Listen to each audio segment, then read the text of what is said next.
The Centennial International Exhibition of 1876, the first official World's Fair in the United States, was held in Philadelphia, Pennsylvania, from May 10 to November 10, 1876, to celebrate the 100th anniversary of the signing of the Declaration of Independence in Philadelphia. Officially named the International Exhibition of Arts, Manufactures and Products of the Soil and Mine, it was held in Fairmount Park along the Schuylkill River on fairgrounds designed by Herman J. Schwarzmann. Nearly 10 million visitors attended the exhibition and 37 countries participated in it. Precedent: the Great Central Fair of 1864, one of the many fairs held during the Civil War, anticipated the combination of public-private and commercial efforts that were necessary for the centennial. The Great Central Fair, held on Logan Square, had a similar Gothic appearance: the waving flags, the huge central hall, the curiosities and relics, handmade and industrial exhibits, and also a visit from the president and his family, provided a creative and communal means for ordinary citizens to promote the welfare of Union soldiers and dedicate themselves to the survival of the nation. They also made Philadelphia a vital center in the Union war effort. Planning: the idea of the Centennial Exposition is credited to John L. Campbell, a professor of mathematics, natural philosophy and astronomy at Wabash College, Crawfordsville, Indiana. In December 1866, Campbell suggested to Philadelphia's mayor that the United States Centennial be celebrated with an exposition in Philadelphia. Detractors said the project would not be able to find funding, other nations might not attend, and U.S. exhibitions might compare poorly to foreign exhibits. The Franklin Institute became an early supporter of the exposition and asked the Philadelphia City Council for use of Fairmount Park, with reference to the numerous events of national importance that were held in the past and related to the city of Philadelphia. The City Council resolved in January 1870 to hold the Centennial Exposition in the city in 1876. The Philadelphia City Council and the Pennsylvania General Assembly created a committee to study the project and seek support of the U.S. Congress. Congressman William D. Kelly spoke for the city and state, and Daniel Johnson Morrell introduced a bill to create a United States Centennial Commission. The bill, which passed on March 3, 1871, provided that the U.S. government would not be liable for any expenses. The United States Centennial Commission organized on March 3, 1872, with Joseph R. Hawley of Connecticut as president.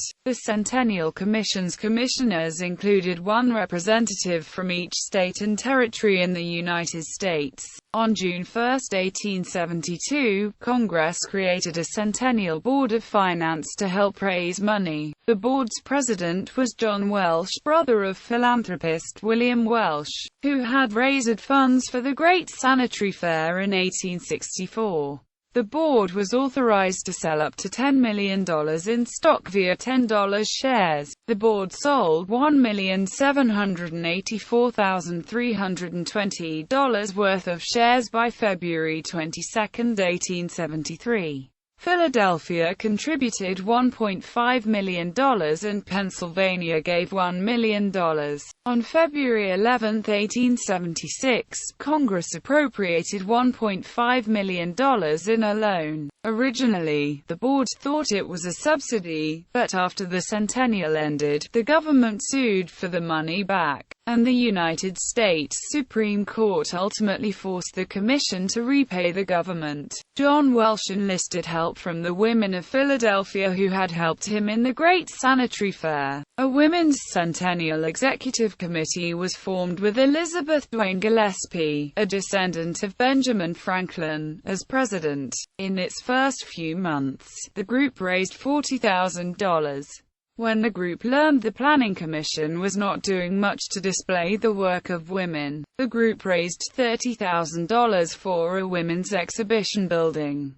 In 1873, the Centennial Commission named Alfred T. Goshorn as the Director General of the exposition. The Fairmount Park Commission set aside 450 acres of West Fairmount Park for the exposition, which was dedicated on July 4, 1873, by Secretary of the Navy George M. Robeson. The Commission decided to classify the exhibits into 7 departments: agriculture, art, education and science, horticulture, machinery, manufactures, and mining and metallurgy.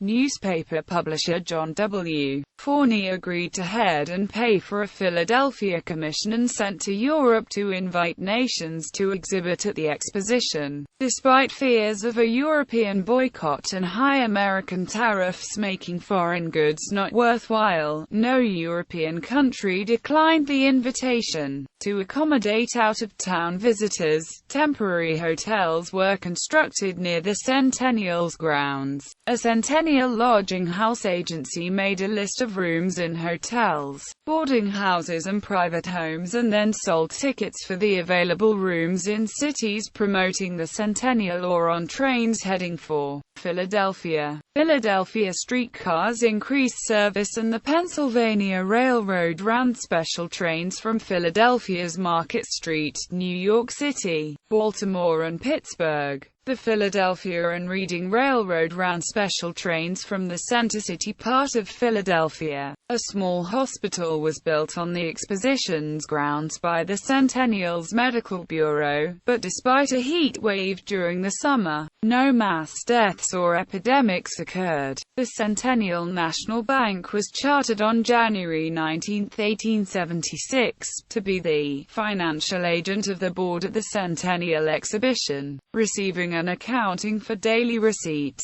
changing foreign monies into current funds, etc. According to an article 3 days later in the Philadelphia Inquirer, its main branch, designed by Frank Furness, was opened that April on the southeast corner of Market Street and 32nd Street. A branch office operated during the Centennial on the fairgrounds.